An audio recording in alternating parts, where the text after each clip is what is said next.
i-meet pa niya kayo in the afternoon. Okay? Basta ang importante, lahat ng lab sessions, lahat ng practical examinations will be given in the morning, 10 to 12. No? Paano laboratory in the morning? Kasi baka ma-consume ng practical exam yung lab. So this is what we'll do for the laboratory. So the laboratory reporting for this week, so week before the major exam, this prelim period, will be recorded.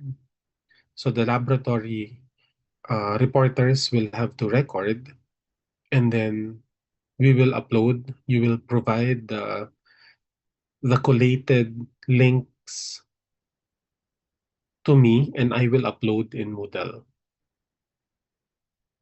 Okay?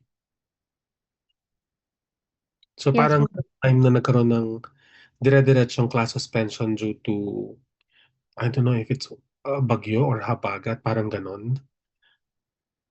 Yung second week.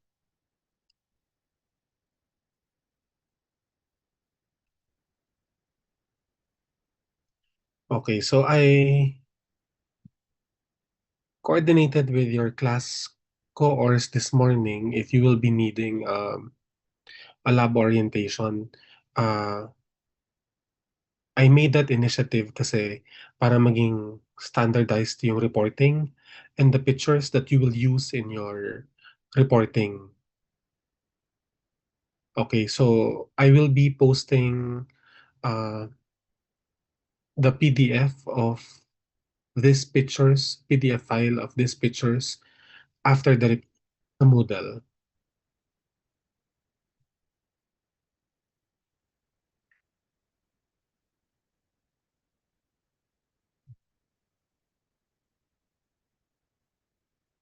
May nagtanong kung nanghingi ng clarification.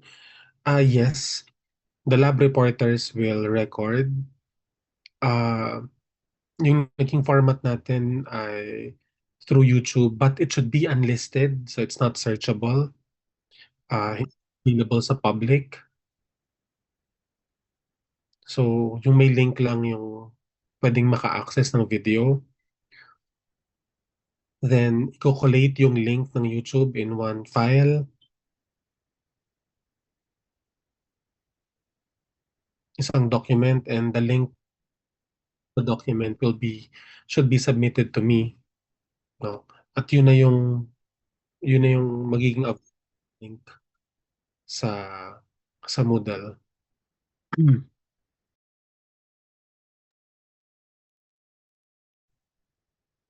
Okay.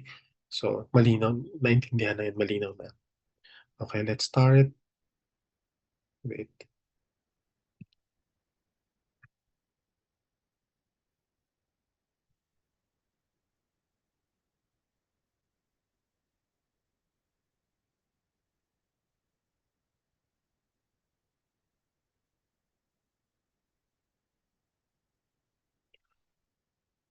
Okay, so for the gene and human diseases, so this used to be called genetic disorders, this topic.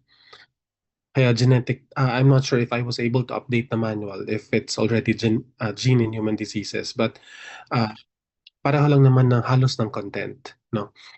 Um, so we have an example for polycystic kidney disease, and these polycystic kidney diseases are discussed in the context of Mendelian disorder. So we know that there is this concept of classic inheritance. And in this classic inheritance, no, Mendelian, you have autosomal dominant uh, and autosomal recessive, di ba?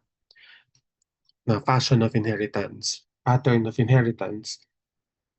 So this is an example of autosomal dominant. No, this is an autosomal dominant or adult PKD.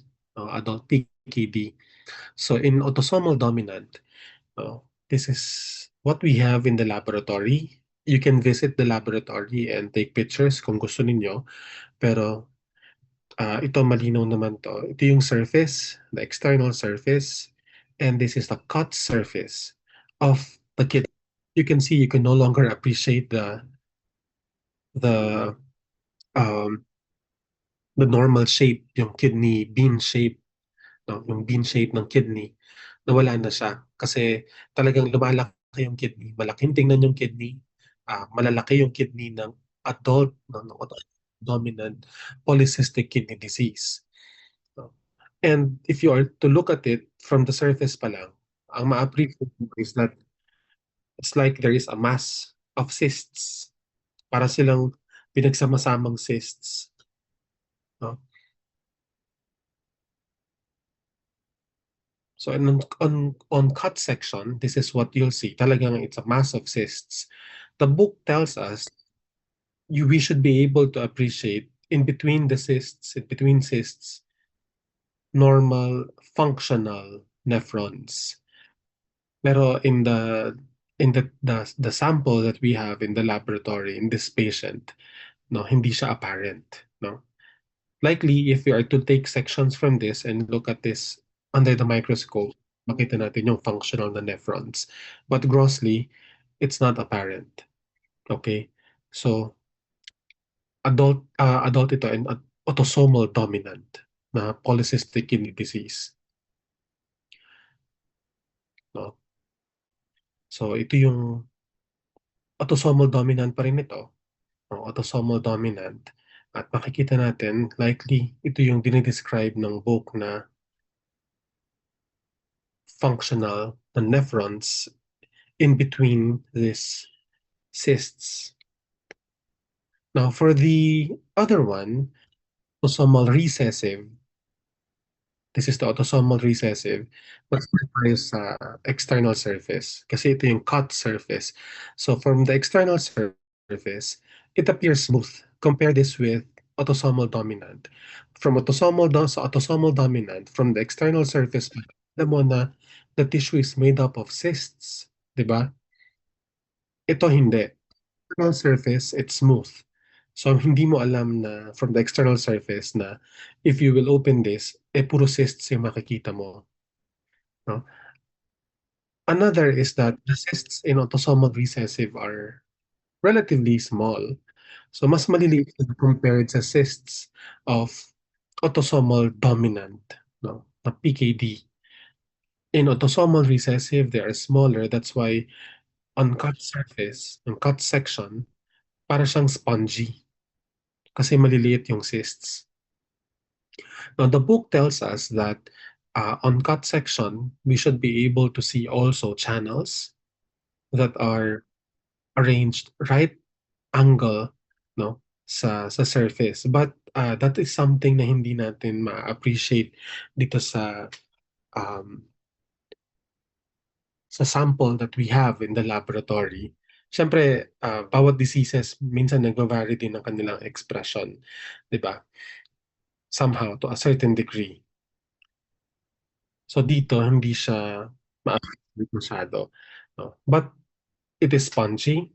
The cysts are smaller, cysts that are found in autosomal dominant. And that, if you are to look at the external surface, it is smooth, right?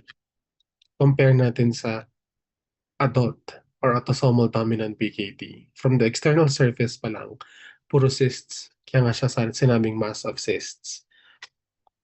Okay? For PKD, you should be able to include in your report the clinical features of an autosomal recessive disorder, autosomal dominant disorder. In the laboratory workbook, there is a table that asks you to differentiate autosomal recessive from autosomal dominant from the onset, the typical proteins that are involved.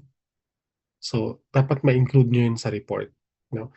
Yung book also has, I'm talking about Robbins. So, doon, inisa-isa niya ang salient features ng autosomal recessive at autosomal dominant. So, mas extensive siya than yung table na nandun sa laboratory workbook. So, include those info in the report. Okay? Next is diabetic nephropathy. So for diabetic nephropathy, these are the features that we have to look for. So this is the kidney, kaya nephropathy. So nephropathy. So kidney. So this is the kidney, and as you can see, you have here the renal tubules, and you have here, mas malaki lang dito, the same glomerulus.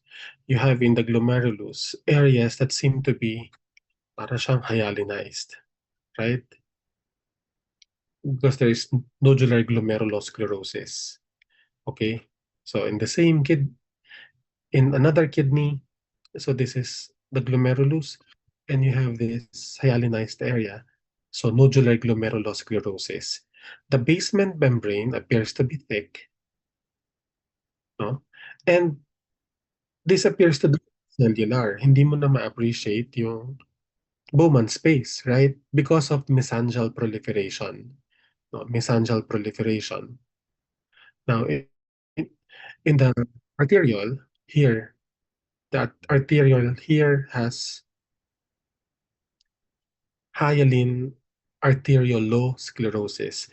Uh, that disease, that disorder, no, we will discuss that disorder in detail under blood vessels. Now, in the surrounding tissue, dapat ang ina-expect natin dito, mga tubules, di ba? Di ba, mga tubules. But there are areas, dense fibrosis, di ba? May mga fibrosis. Hindi nyo na makita yung tubules. Di ba? Puro fibrosis. At may area na makikita nyo, mukhang may tubule but they appear very small because these are atrophic tubules. No? Atrophic tubules. Again, in diabetes, diabetic nephropathy, you have thick basement membrane, you have mesangial proliferation, you have nodular glomerulosclerosis, which is commonly called Kimmel-Steele-Wilson lesion. So, pwede nyo banggitin nila na Kimmel-Steele-Wilson lesion. So, Kimmel-Steele-Wilson lesion. The surrounding tissue, you should expect tubules, but some of the tubules appear atrophic and that there is fibrosis. No? May fibrosis. Okay, so this is um, multifactorial disorder. Do not forget to explain what a multifactorial disorder is. Do not forget to explain yung role ng lifestyle, no, sa development ng disease. No? And do not forget to clarify that multifactorial disorders, if you have the pleomorphism, no, yung that genetic aberration, it doesn't mean that you will have the disease. It only predisposes you to have the disease. May role yung lifestyle, right? So, so yun, multifactorial. Okay. The same kidney. So you have mesangial proliferation. You have this KW lesion. You have this hyaline arteriolosclerosis in this patient. So, pinakamahalaga yung mga nandito sa mesangial proliferation in this picture ha, and you have this nodular glomerulosclerosis or Kimmel-Steele-Wilson lesion. Tas thick din yung basement membrane. Okay, next. This is ventricular septal defect. So we are looking at an open heart from the left ventricle. No? Left ventricle kasi very rough yung surface dito because of musculopectinati, di ba? And you have here the interventricular septum, part pa rin ng interventricular septum. Notice that there is a hole here, no? Sa membrane na to. So there is membranous ito na type kasi may iba't ibang type, no, as to the type of the tissue that is involved at saka yung location of the heart. So membranous na VSD. Okay. So ventricular septal defect. Now, this condition can be seen associated with with um, various genetic aberrations. So, pwede siyang multifactorial. It can also be associated with uh, certain point mutations. But in our case, in the laboratory case, this is a component of a syndrome which we call trisomy 21, no? Trisomy 21 or Down syndrome. Down syndrome. So, yung Down syndrome, yung trisomy 21, no, it's a condition where there is an extra copy of chromosome 21. So this is a chromosomal abnormality in number. Kasi yung chromosomal abnormalities can be in number or it could be structural in nature. Okay? So for this case, Down syndrome, oh, chromosomal abnormality in number. So merong extra na chromosome 20.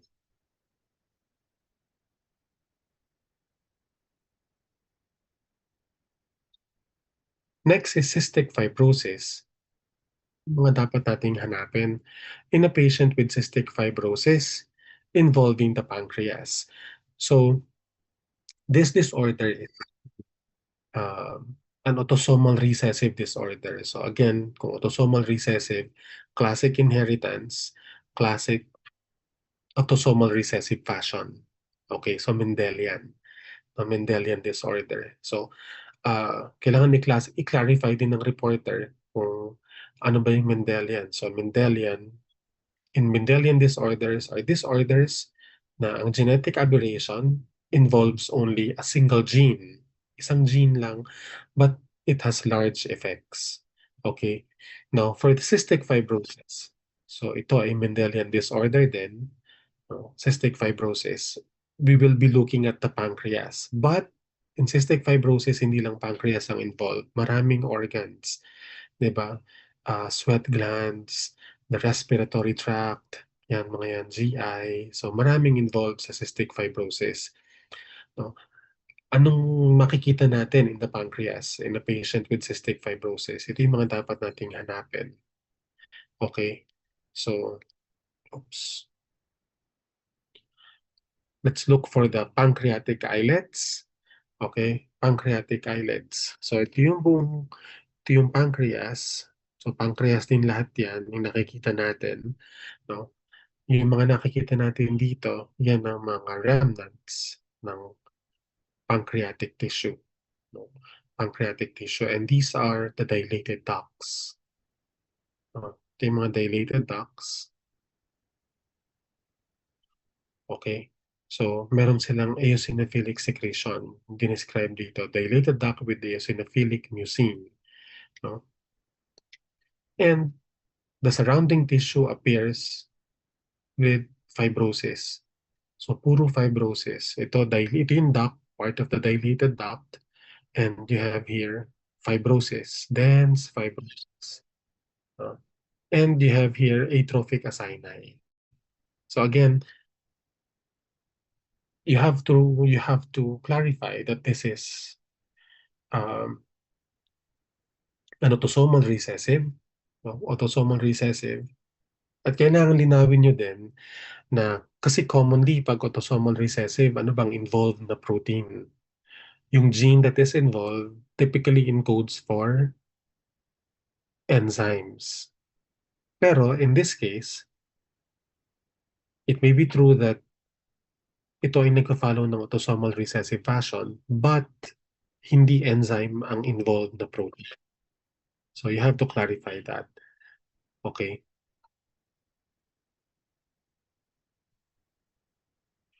So that's for the genetic disorders. Gusto niyo bang balikan yung ibang chapter?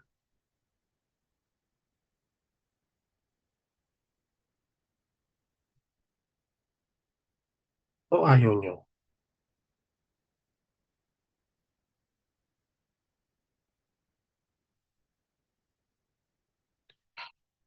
Okay, may isang nag-heart, may isang nag-like, may nagsabing yes. kung ayaw puwede namang mag-leave, pero yung mga nag-okey, puwede silang mag-stay.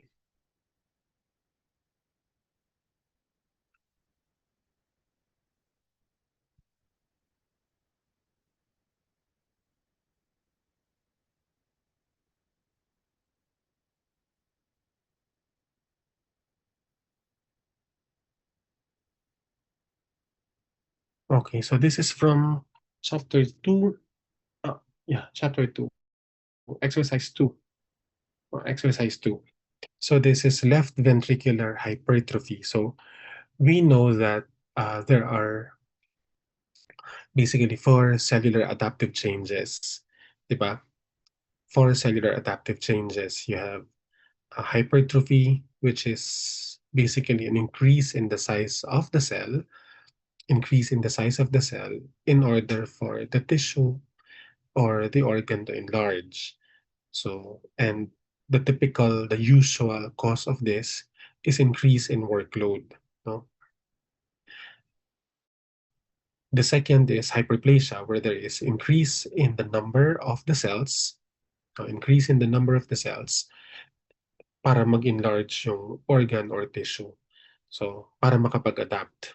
Now, for hypertrophy, so in this case, yung sa heart, they cannot divide. The cells here are permanent cells. They are non-dividing. So, hindi sila pwede mag-proliferate at hindi sila pwede mag-undergo ng hyperplasia, right?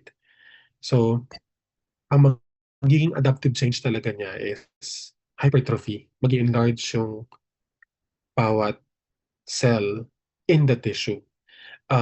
It's enlarged because of the increased production of proteins within the cell.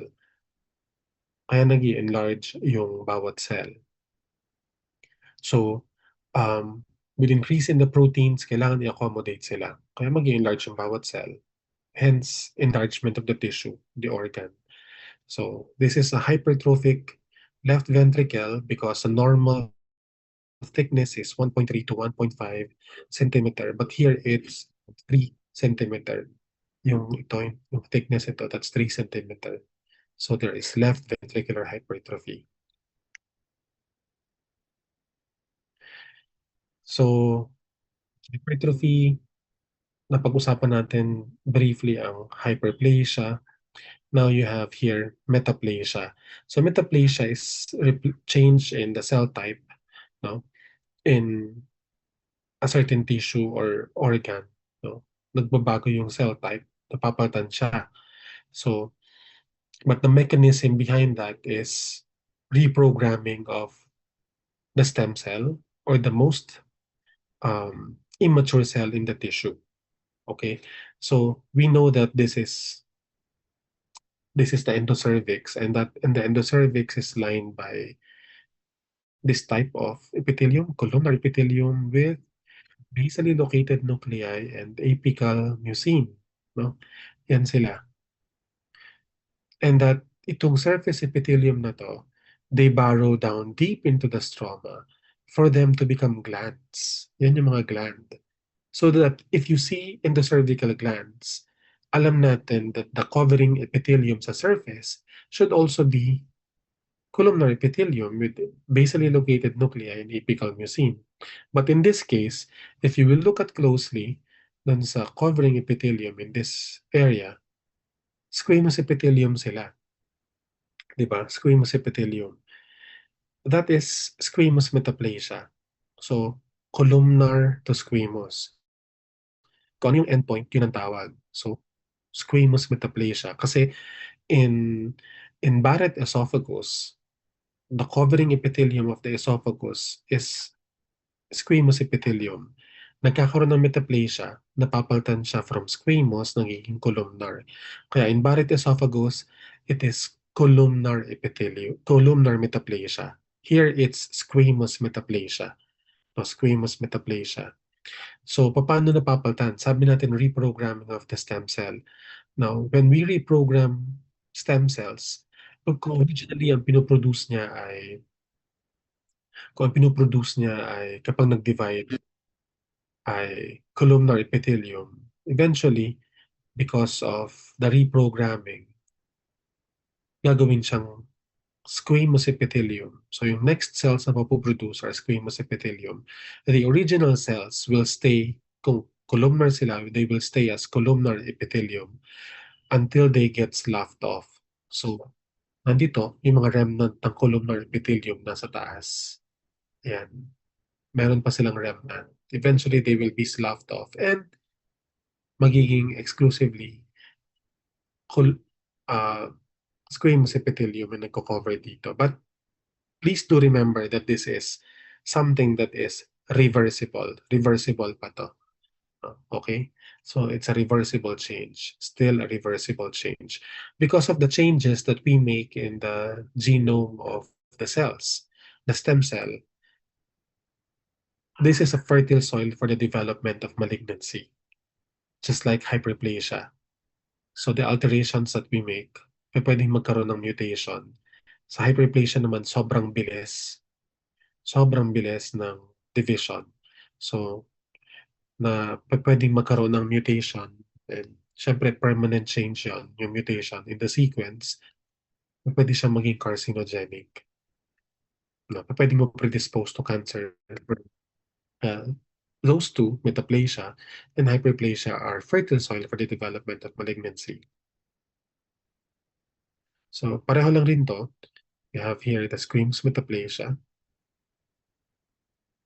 So ito yung endocervical glands, kaya dapat columnar epithelium to, pero squamous ang nakikita natin.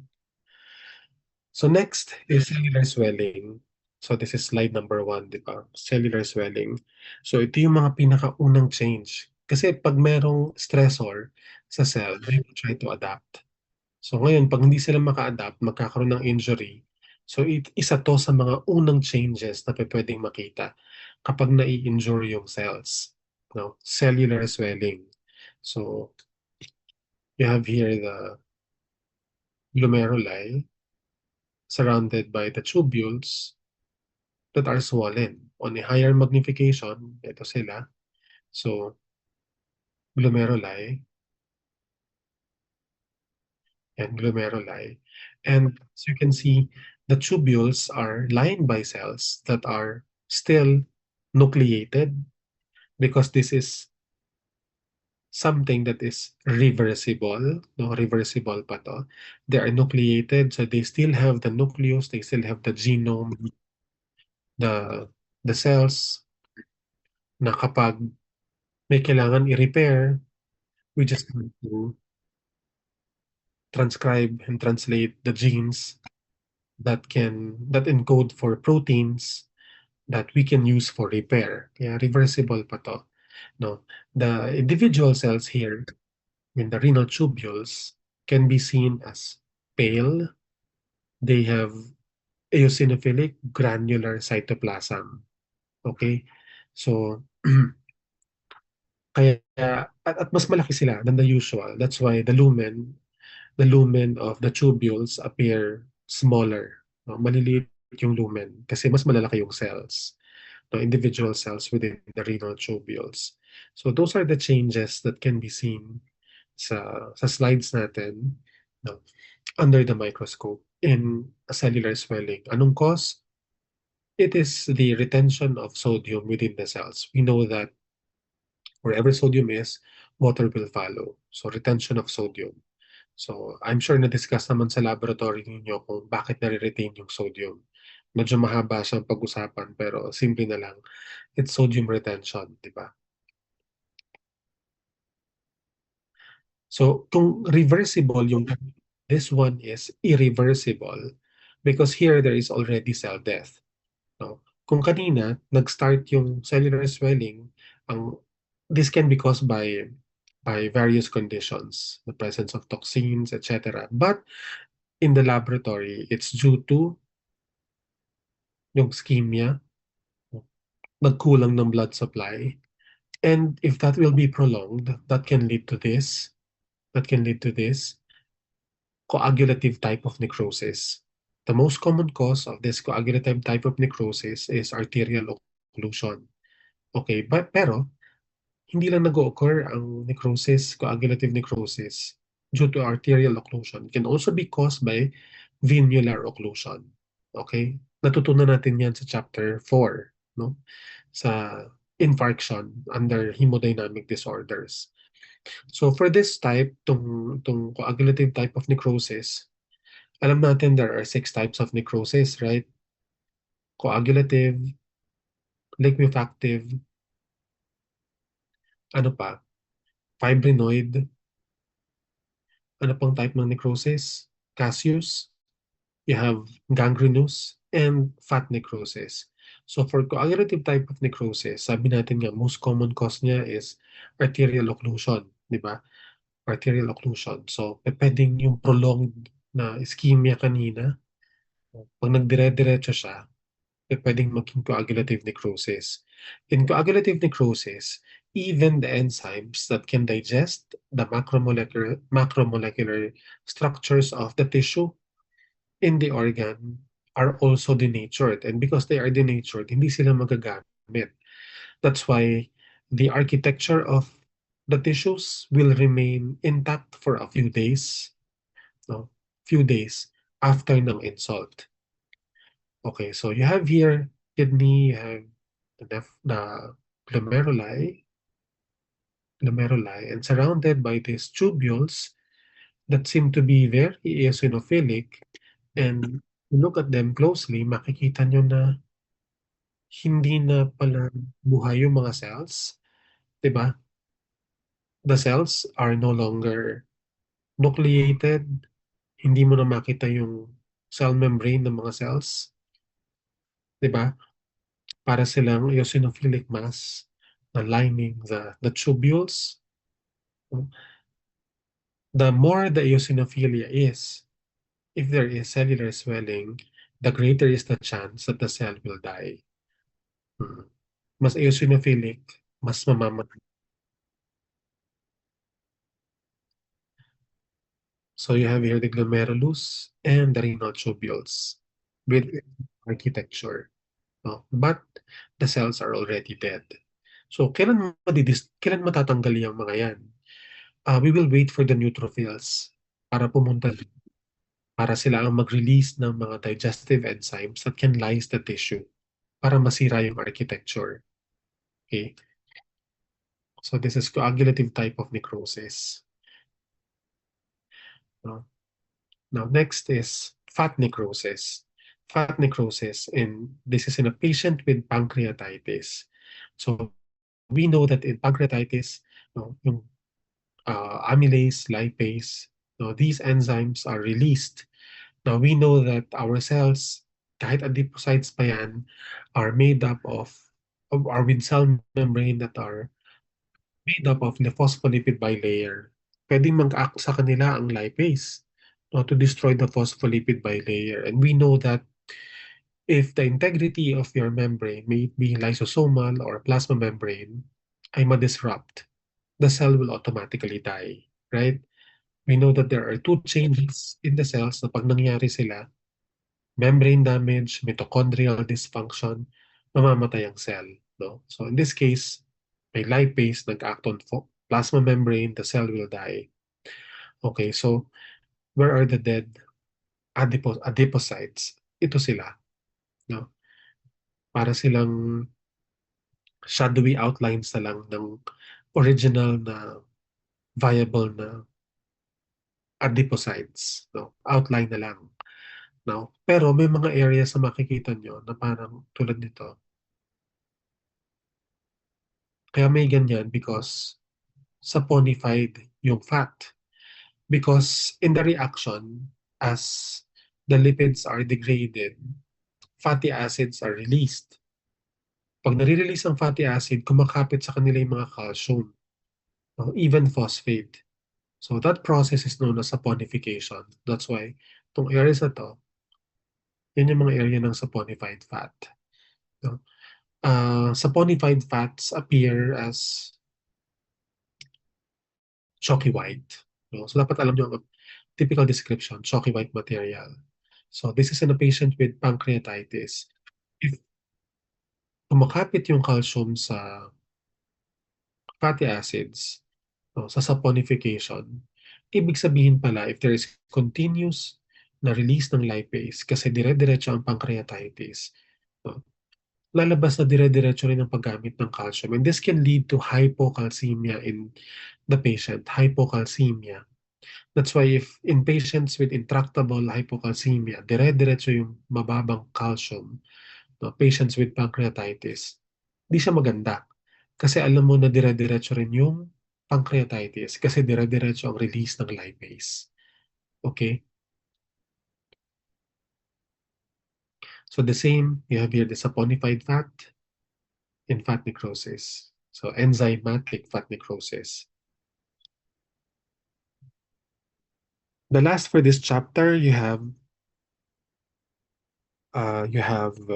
chronic cholecystitis with cholesterolosis. So, alam natin there are four na types. Merong four mechanisms ng substance accumulation within cells of the body. No? Apat yan na enumerate nila sa Robbins. No? Kaso, kakaiba tong cholesterolosis kasi up to now, hindi pa talaga ma-determine yung cause ng cholesterolosis. Hindi pa ma-classify dun sa four kung saan siya under. Okay. So here you have a gallbladder. There's chronic cholecystitis, no? Because there are lymphocytic infiltrates sa various areas, and that you have Rokitansky-Ashoff sinuses. Ito yung mga part ng mucosa na kapag nagdadilate yung gallbladder during an inflammatory process sa cholecystitis at babalik siya, no, sa dating form, naiipit yung mga parts ng mucosa, no? Naiipit sila dito. Kaya nagkakaroon ng Rokitansky-Ashoff sinuses. Now, sa mucosa, ito yon i-enlarge dito. So you have macrophages that are foamy in appearance. No? Yan yung cholesterolosis. No? Kung anong cause, nabanggit natin, di ba? Hindi pa alam. So, still unknown. So, pag tinanong, yun ang sagot, still unknown. Yan, cholesterolosis. So, ang appearance ito, grossly, yellow specks. Parang may tuldok-tuldok na mga yellow. No? Grossly.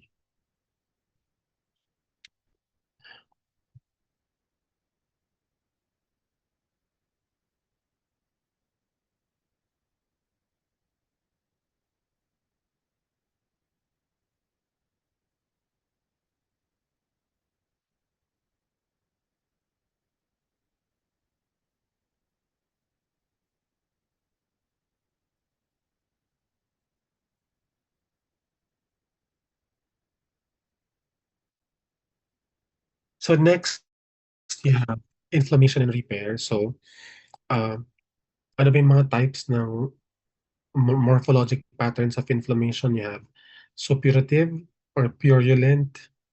You have fibrinous. You have serous, ulcer, and then granulomatous. So this is suppurative type of inflammation. This is the cerebellum.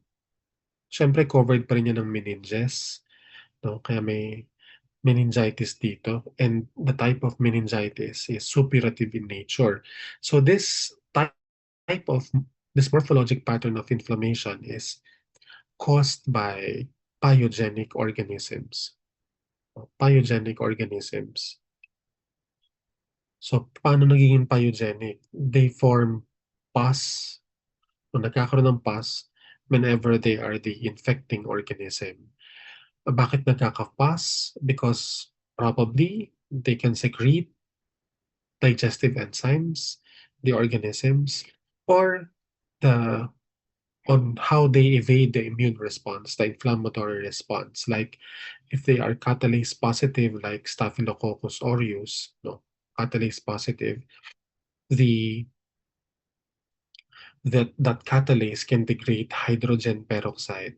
And so walang way para magkaroon ng peroxynitrite, right?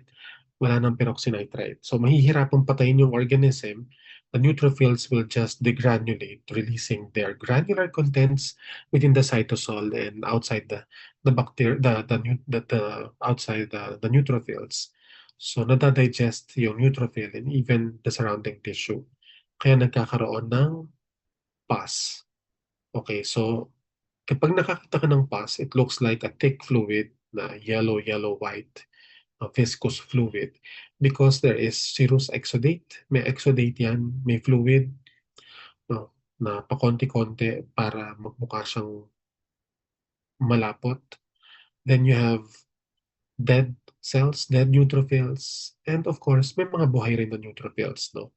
So yun ang composition ng pus. So ito, yung nakikita natin dito, basically, ang appearance niyan ay pus. So the cerebellum will appear as covered with pus. Okay, so ito, yan, pus. So pag na-higher magnification to, ano makikita? Neutrophil, dead neutrophils, at saka exudate. Okay. So yan yung higher magnification, these are the neutrophils. Yung mga dead cells, yun yung amorphous debris admixed with the neutrophil. Okay. Next is serous inflammation in nasal polyp. So this is a polyp. Polyp yan kasi kung titingnan nyo, covered on three sides, di ba? So this is an undulating tissue, polyp. No? Galing sa ilong, sa nose. So ang nasal polyp,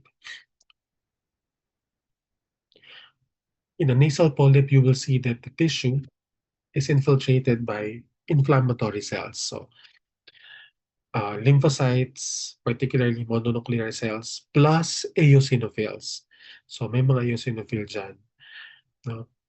You also have here the mucin secreting glands within the nasal polyp. And if you look at the stroma, dapat collagenous yan, di ba? Collagen. So, dapat dire-diretso may collagen. But there are spaces, di ba? May mga spaces.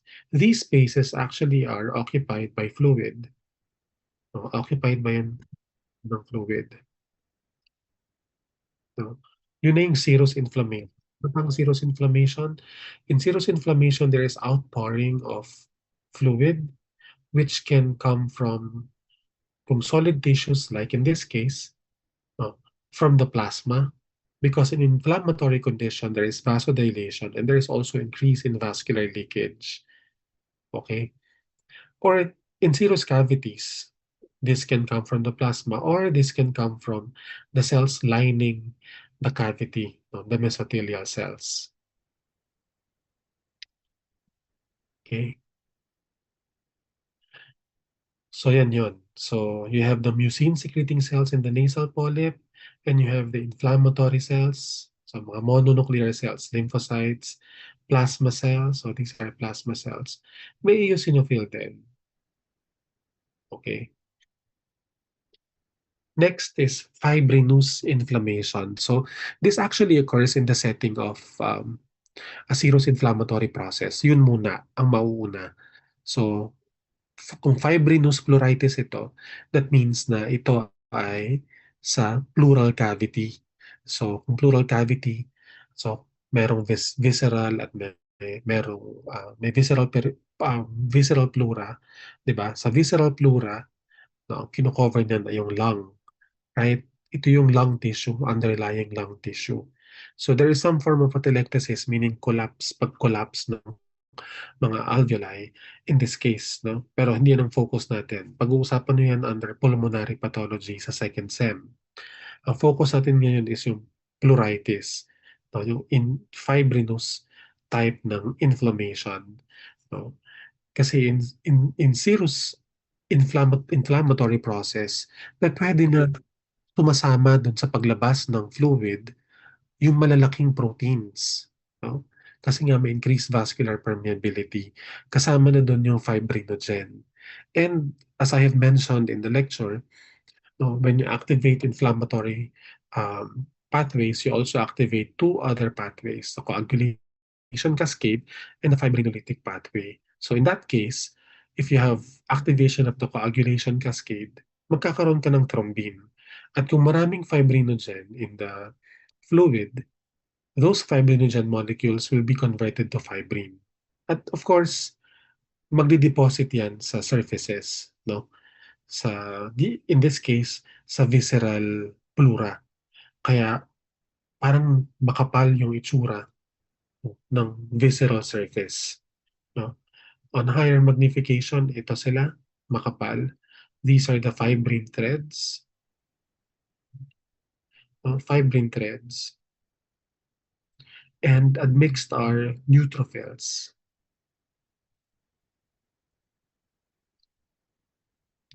Okay, so this is fibrinous pleuritis.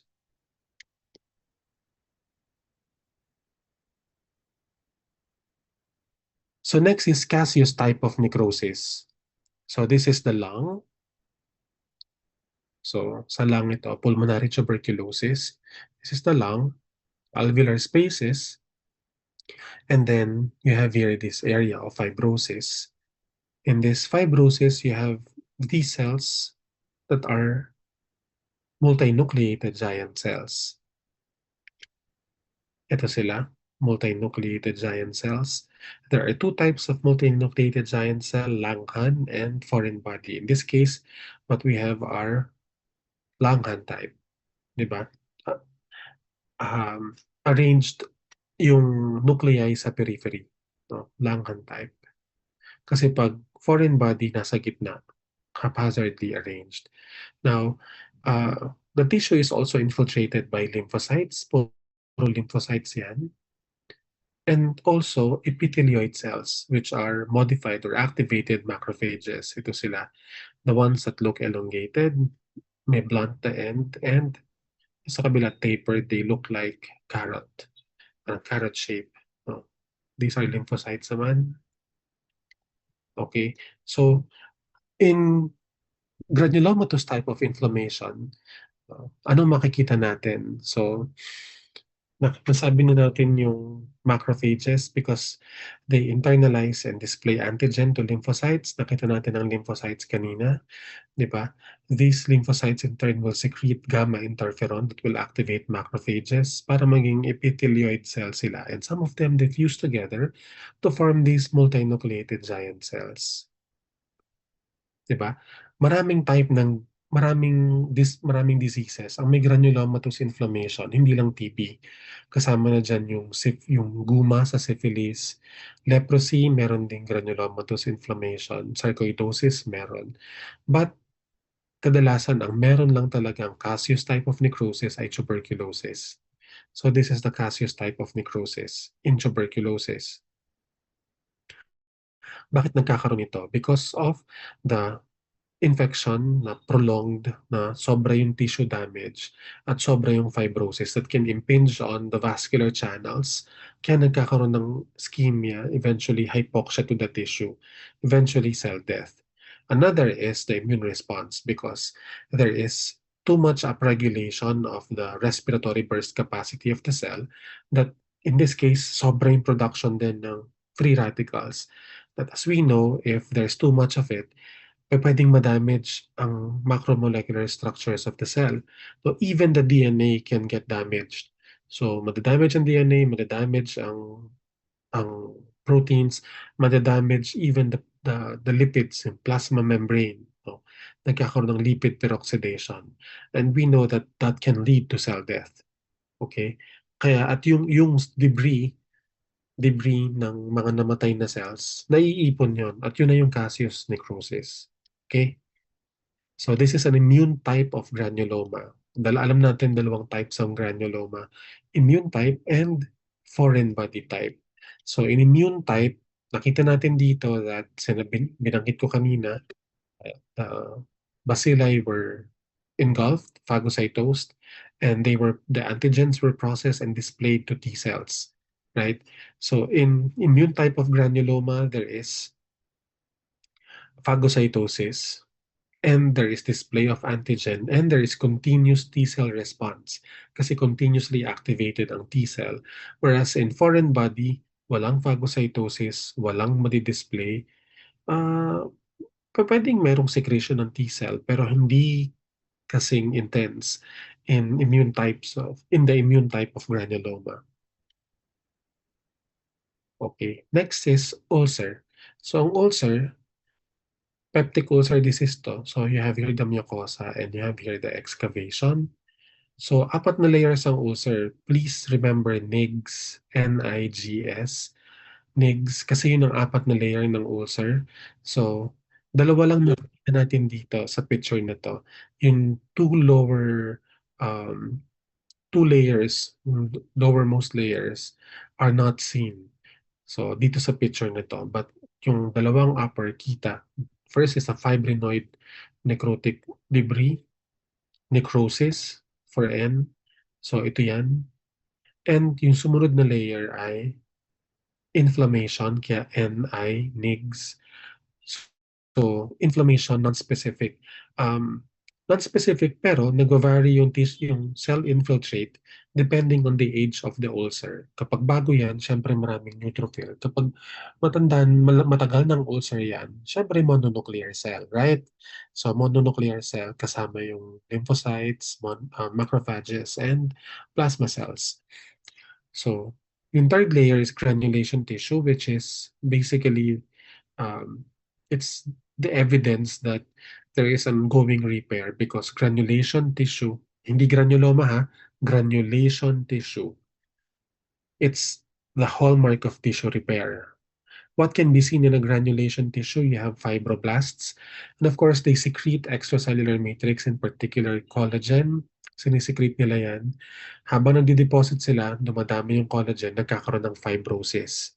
Okay, and for these fibroblasts to be supported with oxygen and nutrients, especially mga vitamin C na kailangan sa hydroxylation ng lysine and proline to create collagen, kailangan may blood vessel. Kaya in a granulation tissue, you have small caliber vessels, you have fibroblasts that are secreting collagen, kaya may fibrosis.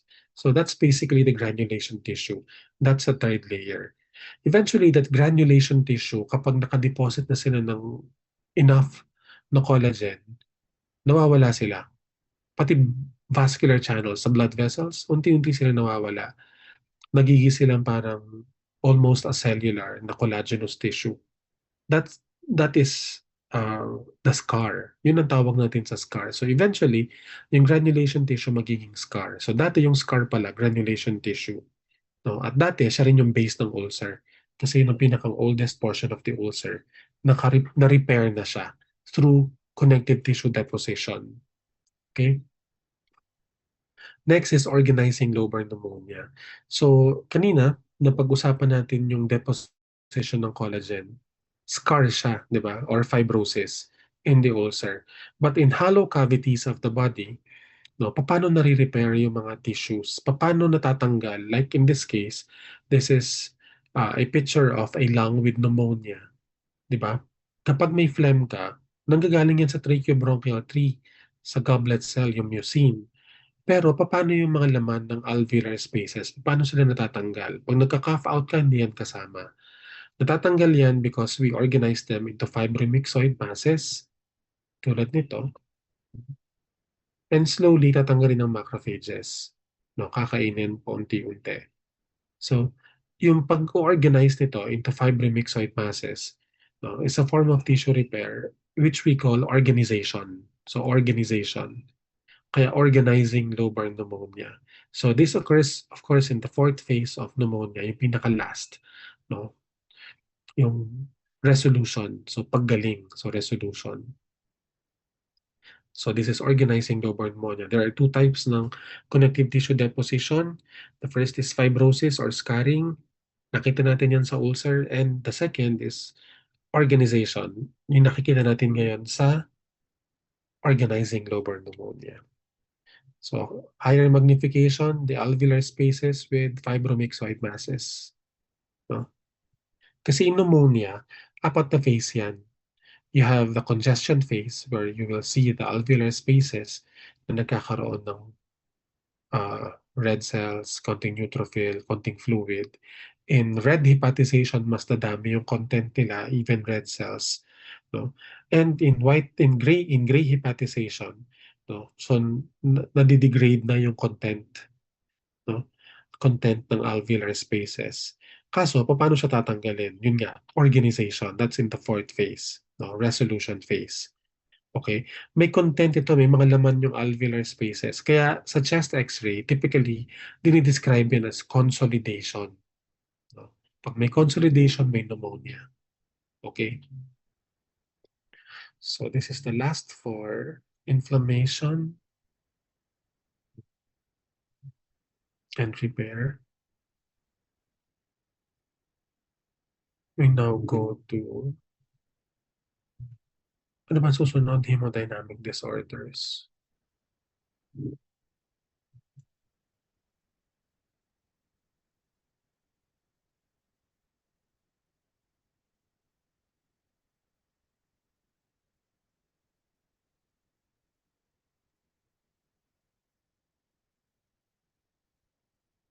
So in hemodynamic disorder, so unang concept na pinag-aaralan dito is yung pag-increase ng blood in the tissue, right? Kasi pag nag-increase ang blood sa tissue, it could either be hyperemia or congestion, di ba?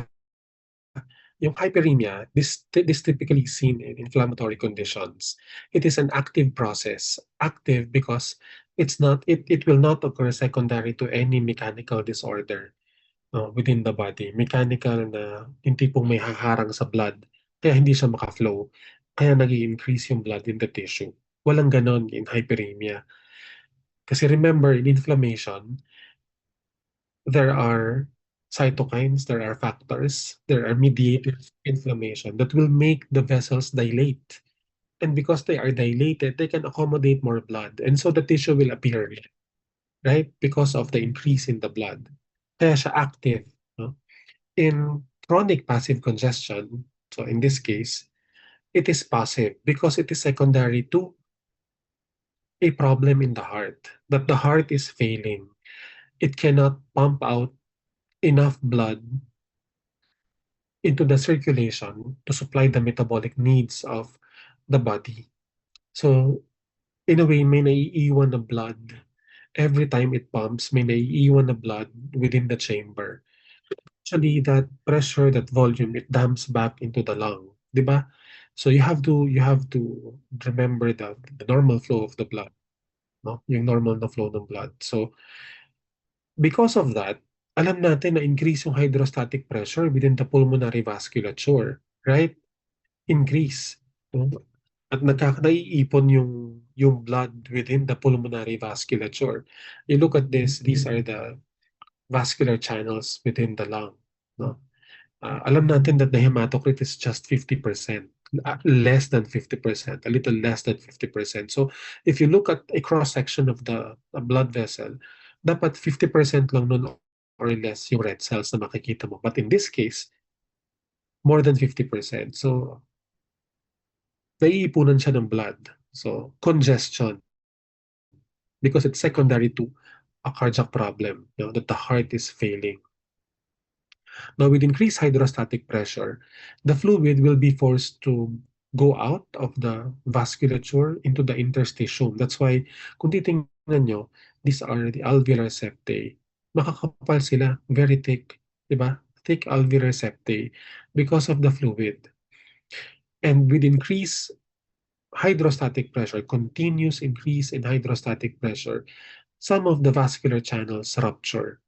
So, kaya kung makikita niyo may mga red cell din sa paligid, sa lab, no? Dahil sa pag-rupture. And these are engulfed by macrophages. Macrophages in turn convert the heme of hemoglobin into hemosiderin pigment. Kaya ito sila. May golden brown pigment within their cytoplasm. So, and because they occur in the presence of, or secondary to, or in association with heart failure, they're also called heart failure cells. Those hemosiderin-laden macrophages. Okay, so yan yung congestion. Now, in that condition, congestive heart failure with chronic passive congestion. If that will continue, pag dire-diretso yan, and if the patient will remain alive, no, dire-diretso increase hydrostatic pressure, that can also result to pulmonary edema. No, ito yung pulmonary edema. In chronic passive congestion, there are certain alveolar spaces na may fluid din. Kung isipin nyo, parang may edema rin, ano? Pero we don't label this edema unless the fluid is diffusely present.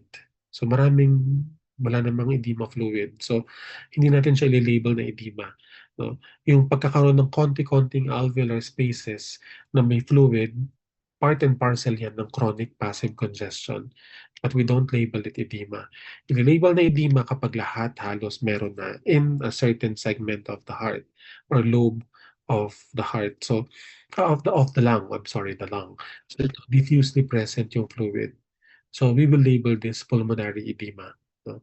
Now, this pulmonary edema is not only caused by increasing hydrostatic pressure, secondary to congestive heart failure. This can also occur in other conditions. Alam natin na maraming cause ng edema, right? Ano yung mga possible causes ng edema? Uh, in inflammation, there can be edema. So in patients with tuberculosis or pneumonia, there are areas that may have this, no? Kasi there is vasodilation with increased vascular permeability.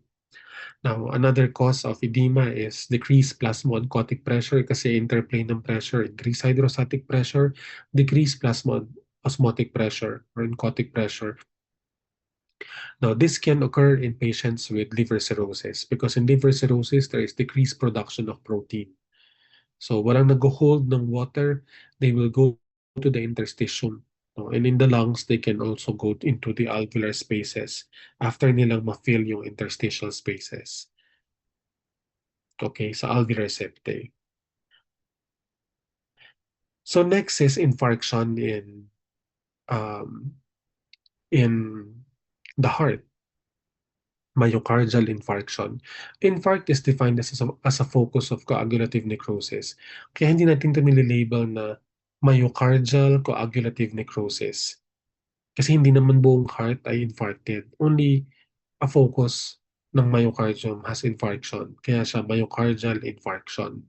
Okay, so you can see here the cardiac myocytes arranged in syncytial sheath, di ba? Pero kung titingnan nyo sila, no, may mga areas na they seem to be nucleated, no? Ma-pink sila, and may mga intervening spaces, ito, na parang may inflammation at parang merong nadideposit na collagen. This is myocardial infarction that is already undergoing repair. No? Nag-undergo na ng repair, but still infarcted with coagulation necrosis. Okay? Kapag fresh, pag bago lang to, mas eosinophilic yung itsura ng cells. So ito, nag-undergo na puro marami na silang fibroblast, right? At meron mga small caliber vessel. There's granulation tissue here. It's already undergoing repair in a patient with myocardial infarction. Now, ang kailangan nyo maintindihan dito is that you should ma-differentiate nyo yung two types of infarct. There are two types. You have um, white infarct and red infarct. The heart is an organ na may cavity, may chamber siya, but its wall is solid. In solid tissues, typically, white infarcts occur. White infarcts occur. So, ang white infarct also occurs if ang involved na vascular channel na nagkaroon ng occlusion is an end artery. Coronary arteries are end arteries. Okay? They are end arteries, so solid organ, arterial occlusion. Now, comparing it with red infarct, a red infarct will occur if the occlusion occurs in the vein. So red kasi the blood will still be able to flow through the arteriole, the capillary, hanggang venule. Kaya may color pa rin yung tissue. Second is that red infarcts occur in tissues with dual circulation. Sa white infarct, di ba, end arteries, sa red, dual circulation. Kasi pag nagkaroon ng infarct yung isa, available pa to supply blood. Okay, so dual circulation. And kung solid tissue ang white infarct, ang red infarct typically sa mga tissues that are spongy, like the lungs, it's spongy. Di ba? Spongy ang lung. So, tas dalawa, dual circulation din siya. So, ang mag-occur talaga sa lung ay red infarct. Next is intracerebral hemorrhage. So ito yung pinakasimple sa lahat dito sa chat exercise na to kasi hahanapin nyo lang talaga yung cross ng ng brain and makikita nyo na there's a cavity, no? Kita nyo na meron pang plaque na nandun sa cavity, no? So yung blood clot, no? Kitang-kita pa yan dun sa sa sample that we have in the laboratory. So, we know that if there will be, kasi hemorrhage ito, nag-rupture yung vascular channel. So, the area being supplied with blood by the ruptured segment, of course, mawawalan siya ng blood supply, it will undergo necrosis. So, kung mag-undergo siya ng necrosis, the brain tissue undergoes liquefactive type of necrosis. Diba? Liquefactive type of necrosis. So dahil dyan, that area na mamamatay will liquefy. No? On top of that, since nagkaroon ng rupture ng vessel, nagkakaroon ng hemorrhage dire-diretso, pwede mag-form ng clot. So pwede mag-impinge yun sa surrounding tissue, no? Causing uh, death ng surrounding tissue. So kaya nagkakaroon ng cavity. And the last, you have hemorrhoid. So ang hemorrhoid sa hemorrhoidal plexus, so this is external hemorrhoid kasi it's lined by squamous epithelium. Anal mucosa with glands kapag internal hemorrhoid. And if you see both squamous at saka anal mucosa with glands, then it's a mixed type of hemorrhoid. Now in hemorrhoid, ano bang nangyayari? Sabi na di-develop ito in pregnant patients, mahilig umire yung nagsistrain at stool. So alin man sa mga yon, ang cause, no? Lumalabas that there is congestion within hemorrhoidal plexus. Nagkakaroon ng congestion. Kung titingnan nyo, punong-puno ng mga red cell, ang mga blood vessels that are dilated, di ba? Thin-walled, dilated. So, daming red cells. So, there is congestion. Ano bang problem with congestion? If there is congestion, pwedeng maging turbulent yung blood flow. Ang normal na blood flow is laminar. In laminar, no, diretso yung flow. So, the factors that mediate thrombosis na napoproduce at side walls, no, these factors are continuously washed out. So, natatanggal sila. But in hemorrhoid, because of the stasis, no, because of the turbulence in the blood flow, naiipon sila sa gilid.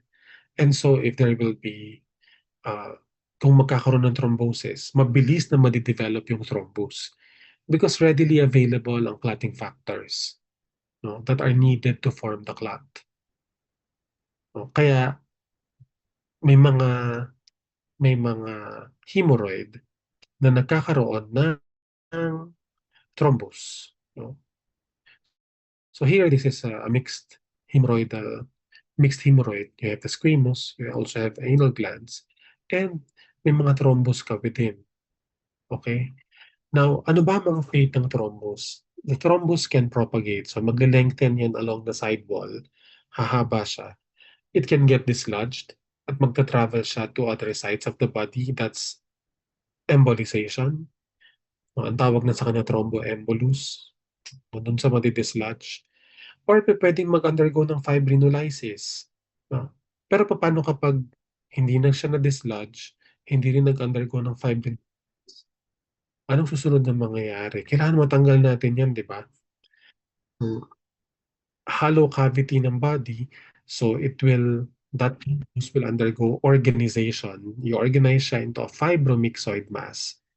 No? Just like this one, organized siya in a fibromyxoid mass, which will later on be engulfed slowly by macrophages. Ang tawag doon ay recanalization. Okay? So, yung fate ng thrombus na to is organization. Makita natin dito sa baba. I think this is the last. May concern ba tayo? May tanong tayo? Malinaw naman, no? Ang magiging activity for this week.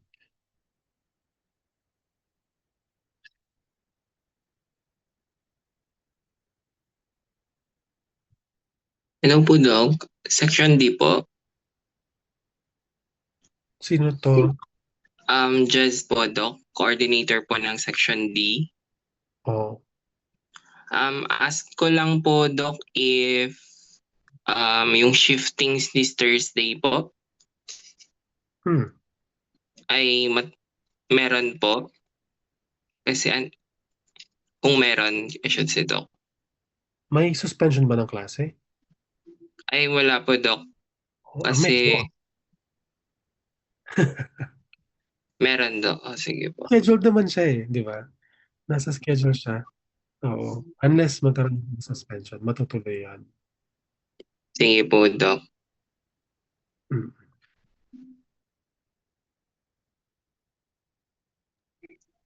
May Ayun lang tanong. naman po yung tanong. Yun lang po yung tanong ko, Doc.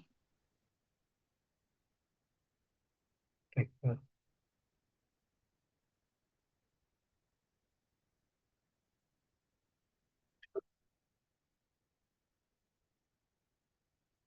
Hmm.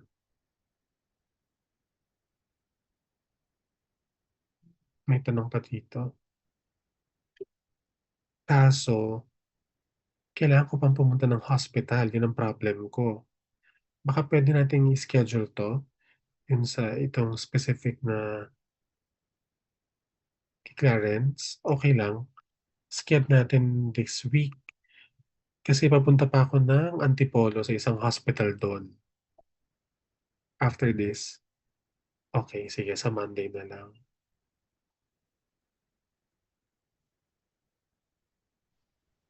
Noted po, Doc. Thank you po. Thank you. May nagtanong, yung pyogenic organism, liquefactive necrosis, yes. Suppurative type of inflammation is a liquefactive type of necrosis. May nagtanong kung moving practical. Yes, yun naman ang naka-announce sa schedule, di ba? Move type practical exam. Oo. So move type tayo.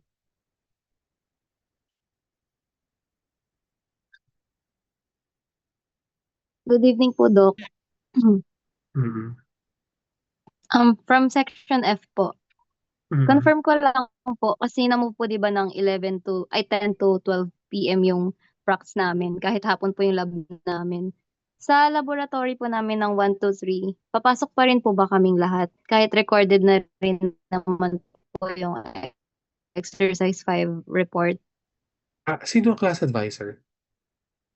Kayo po, Doc. Pag-usapan na lang natin yan. Okay po. Oo. Okay po. Thank you, Doc. Sa Thursday na lang.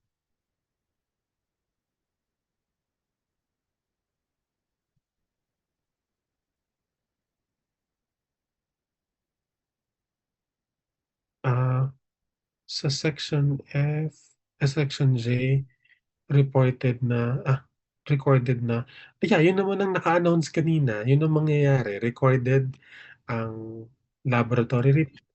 You just have to provide me with the link dun sa document that contains all the link ng recording. Para puro link lang yung mapopost natin, my suggestion is record it and upload it in YouTube. That is, yung sa YouTube is, it should be unlisted unlisted para hindi share hindi hindi siya mavu-view ng public o para sa class lang siya magiging available. Okay po, Doc. Oh, Compiled po ulit lahat ng report, no? sorry, come again? Compiled po in one video. Yes, sana, oo, para kung hindi kayang gawin gano'n, puwede namang ilagay yung link ng bawat isa sa isang doc ta's send me the link of the doc. Okay po.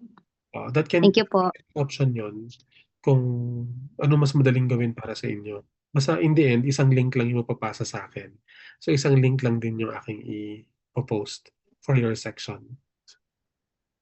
Sige po, Doc. Oo. Thank you. May tanong kung multiple choice lahat. Depende yan sa kung anong ibibigay ng examiner. Kasi actually before pandemic, pupuwedeng lahat yan identification. Puwedeng gano'n, puwedeng kalahati identification, kalahati with side question.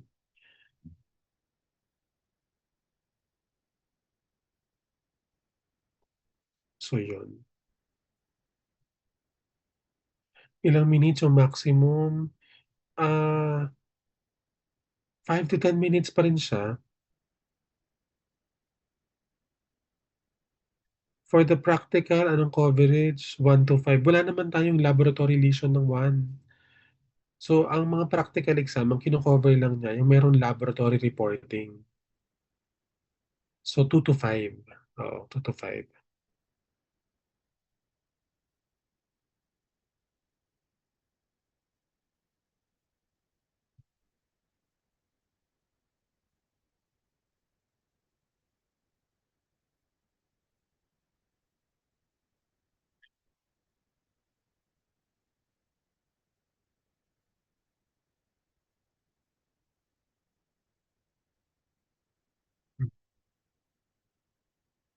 Dun sa reporter na hindi available today, ah, puwede naman kayong mag-consult sa advisor ninyo para sa ganito.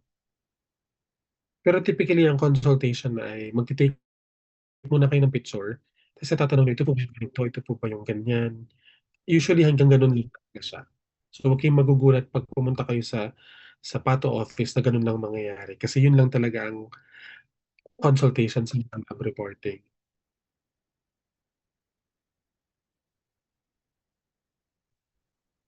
Okey, may tanong pa? Pati genetic disorders kasama sa yes, 'di ba? 'Di ba siya yung exercise 5, hindi ba? Oo, 'di ba na napag-usapan na kanina 2 to 5. So, kung ano bang nakalagay sa manual niyo? Tama 'di ba? 5 ang 5 ay genetic disorders, gene and human diseases. Oh, yun na yun. Unless ibang manual ang ginagamit mo.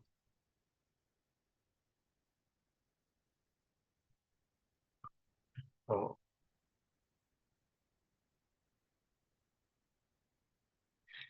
Mhm.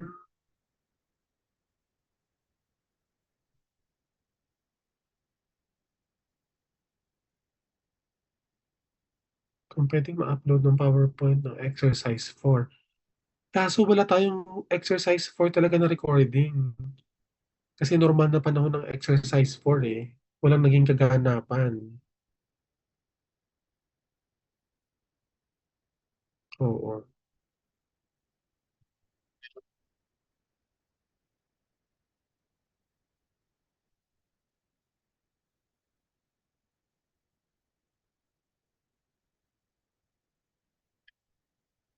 Ah, na-postpone this week. Ang referring ka ba sa this week ay yung this itong week na 'to na katatapos lang?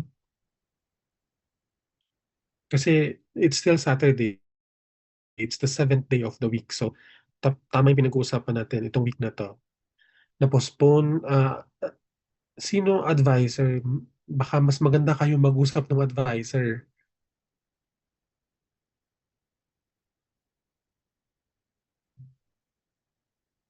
Anong section to? Sino advisor ng F? Na-postpone ba this week? 1 and 2. Meron ng LGD 1 quiz, LGD 2 quiz. Mabibigay talaga yung LGD 3 quiz itong darating na week.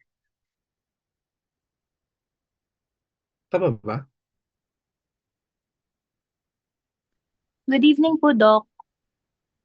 Bale po kahapon po kasi, nung LGD time po, sabi po ni Doc D, hindi po kayo available for group 2, kaya nag-take over po siya for the entire class ng LGD. And then sabi niya po, yung quiz po supposedly for yesterday, I mean the LGD quiz po for yesterday, next week na lang daw po namin ititake. Eh Wait. since po, Yan ay malinaw na may lecture ako sa ibang course kahapon. po, Magti-take over. I can't do both. Na mag po. Ganun naman talaga nangyayari. Nagtitake isang faculty. Bale po, Sino Dok, yung sa ano lang po, dun sa LGD quiz po, paano po yung mangyayari po dun? sagot niya yung quiz? Siya yung advisor. Okay po. Okay po. Sige po. Cargo niya yun, hindi yun sa akin. Okay po, Doc. Thank you po. Siya yung advisor niyo di ba? Hindi ako.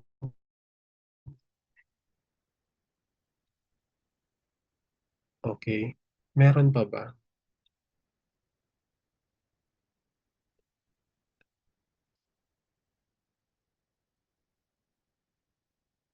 Section F yan.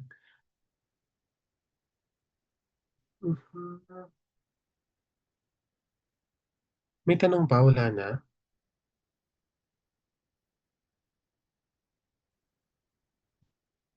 Submissions. Ganito gawin natin. I-open ko lahat ng submissions hanggang ng lahat. I-open ko lahat hanggang Friday. Pero wag nyo nang pag-usapan to. Pag alam nyo may kulang kayo, just submit. Ganun lang. Okay? Wag nyo nang sabihin sa ibang mga faculty. Basta i-submit nyo lang. Lahat ng submissions will be open until Friday. Tapos, ang susunod ay, pati yung ano pala, pati yung sa, what's this? Sa agreement, yun sa syllabus. Kasi merong, eh. Oo, tas lahat ng hindi magsasubmit ng syllabus before the major exam, mag-uusap muna kami. Kasi hindi pa pwedeng magdidire-diretso siya ng course tapos hindi naman siya nag-agree sa policies. Kasi at the end of the sem, baka mamaya niyan magkaroon ng mga tanong-tanong tas hindi kami magkasundo. 'Di ba? Kailangan alam niya, kumbaga kailangan talaga mag-agree siya na alam niya na ito policy ng department. So yun. So i-open ko lahat, lahat ng may kulang, just submit, including the syllabus. Okay?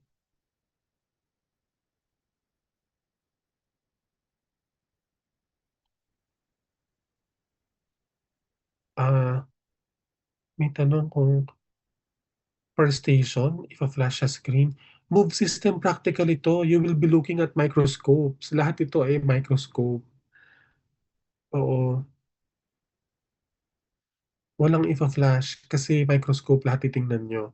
Kaya nga 'di ba, yung mga section na napapasukan ko, lahat kayo sinasabihan ko na to look at the microscope kasi ang practical ng move system, microscope siya. Okay?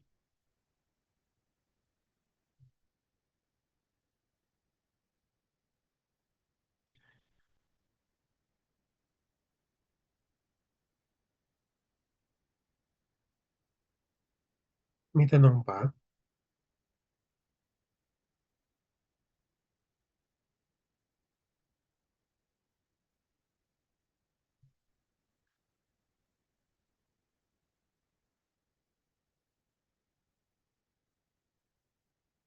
Wala na?